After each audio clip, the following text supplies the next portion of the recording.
good portrait of Locke would require an elaborate background.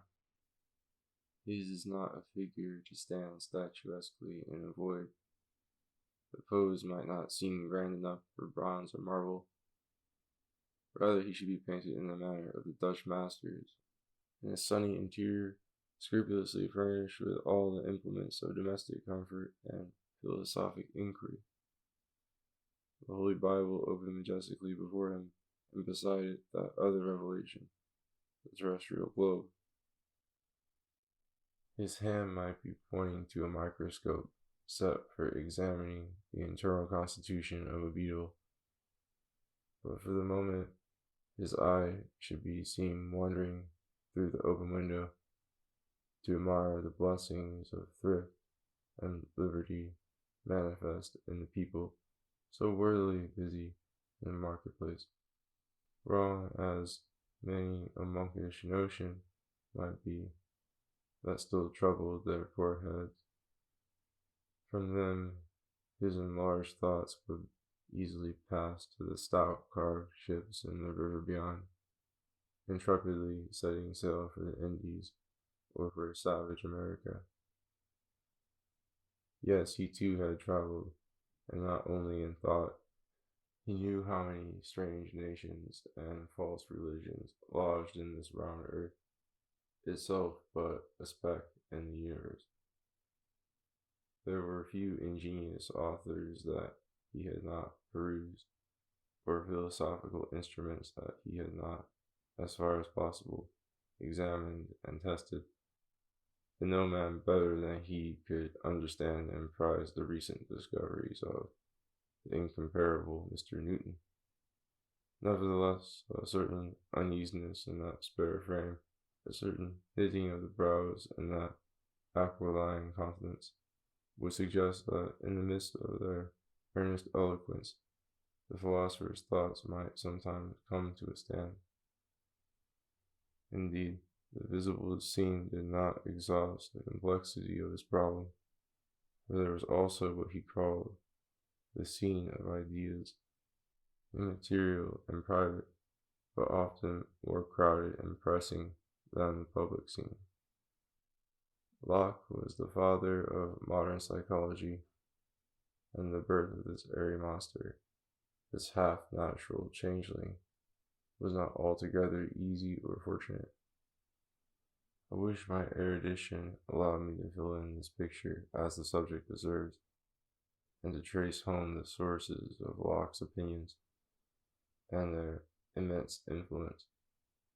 Unfortunately, I can consider him, what is hardly fair, only as a pure philosopher.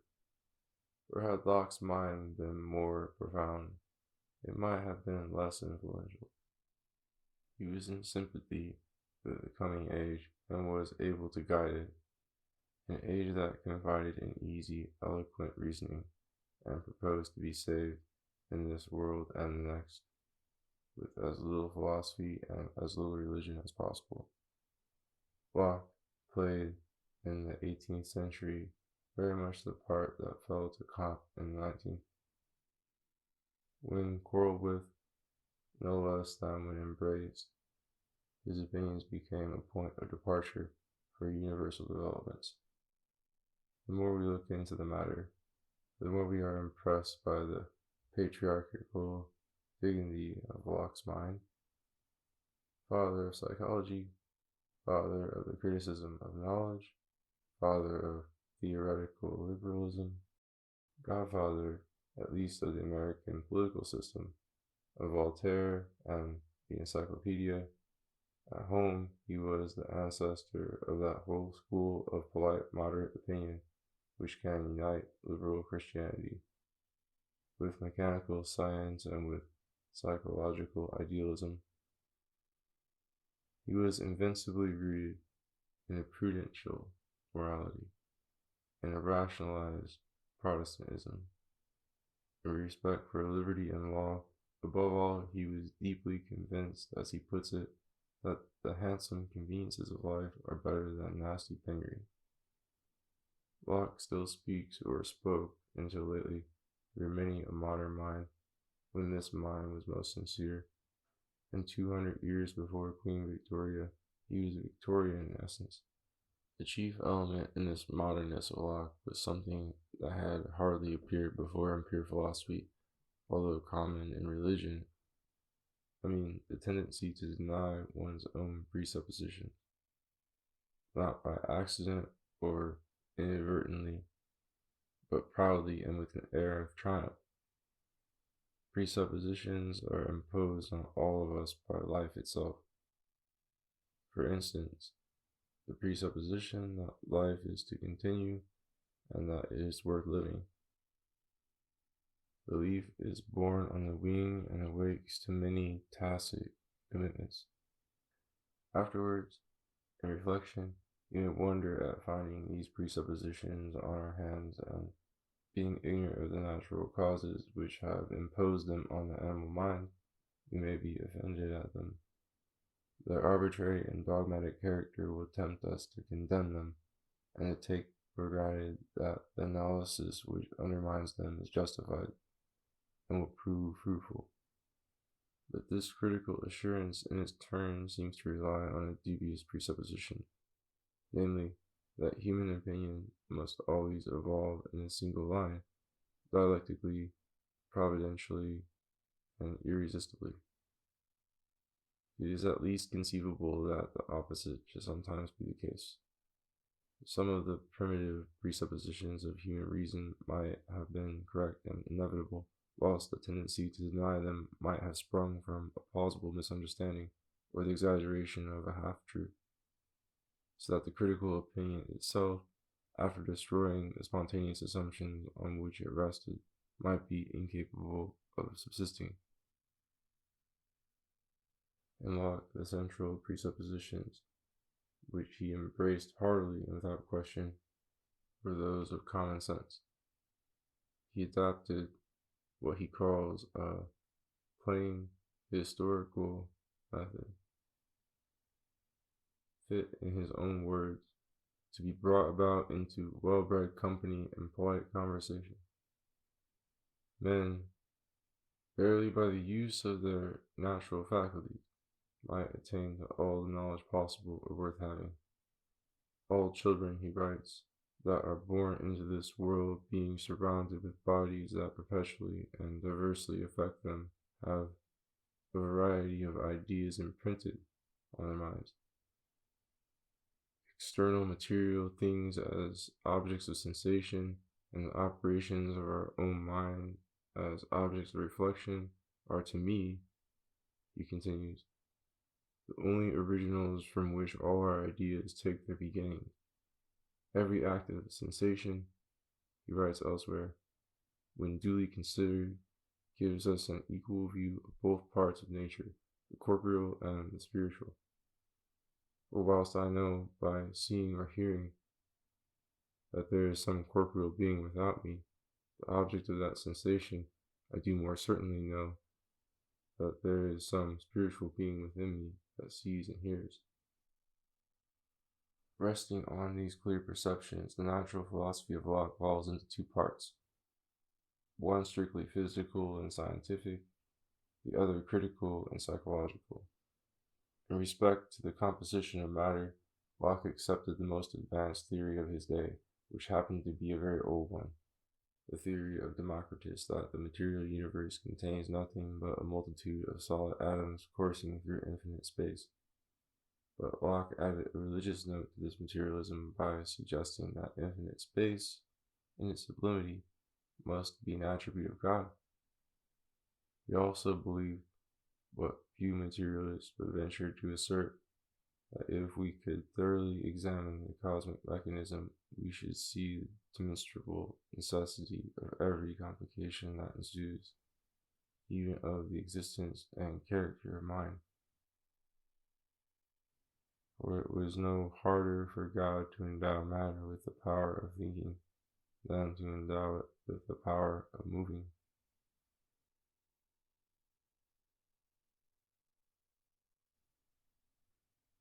In the atomic theory, we have a graphic image asserted to describe accurately or even exhaustively the intrinsic constitution of things, or their primary qualities.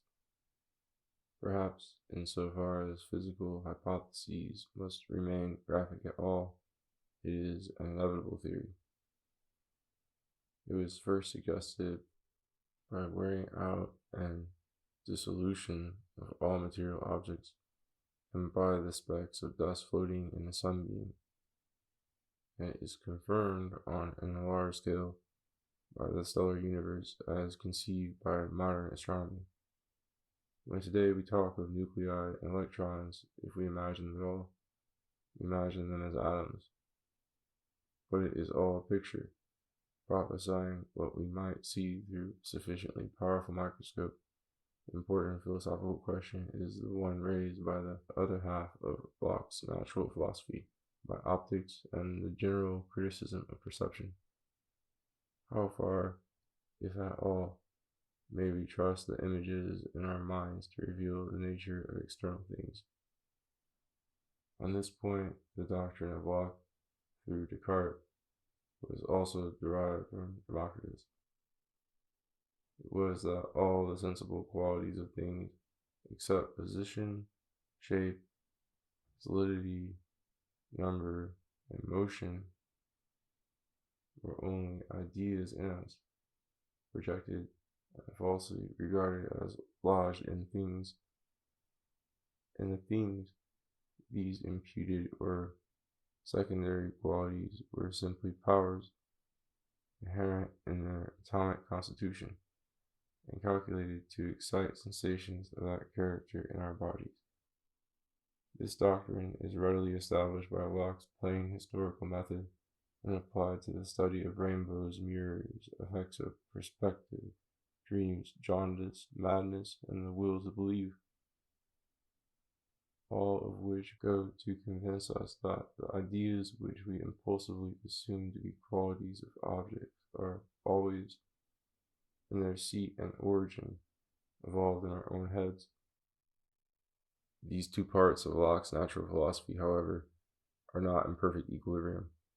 All the feelings and ideas of an animal must be equally conditioned by his organs and passions. He cannot be aware of what goes on beyond him, except as it affects his own life. How then could Locke or could Democritus suppose that his ideas of space and atoms were less human, less graphic, summary, and symbolic than his sensations of sound or color? The language of science, no less than that of sense, should have been recognized to be a human language, and the nature of anything existent collateral with ourselves, be that collateral existence material or mental, should have been confessed to be a subject for faith and for hypothesis, never by any possibility for absolute or direct intuition. There is no occasion to take alarm at this doctrine, as if it condemned us to solitary confinement and to ignorance of the world in which we live. We see and know the world through our eyes and our intelligence, in visual and in intellectual terms. How else should a world be seen or known which is not the figment of a dream, but a collateral power, pressing and alien, in the cognizance which an animal may take of his surroundings? And surely all animals take such cognizance. The subjective and moral character of his feelings on finding himself so surrounded does not destroy their cognitive value. These feelings, as Locke says, are signs. To take them for signs is the essence of intelligence. Animals that are sensitive physically are also sensitive morally, and feel the friendliness or hostility which surrounds them. Even pain and pleasure are no idle sensations, satisfied with their own essence. They violently summon attention to the objects that are their source. Can love or hate be felt without being felt towards something? Something near and potent, yet external, uncontrolled, and mysterious.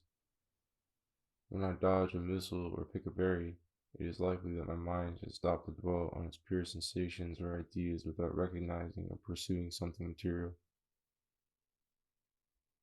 Analytic reflection often ignores the essential energy of mind, which is originally more intelligent than sensuous, more appetitive and dogmatic than aesthetic. But the feelings and ideas of an active animal cannot help uniting internal moral intensity with external physical reference.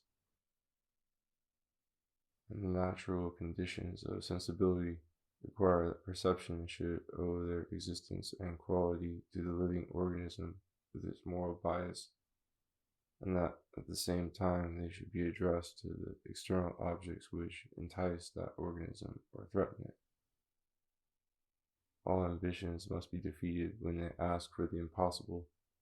The ambition to know is not an exception. And certainly our perceptions cannot tell us how the world would look if nobody saw it, or how valuable it would be if nobody cared for it. But our perceptions, as Locke again said, are sufficient for our welfare and appropriate to our condition.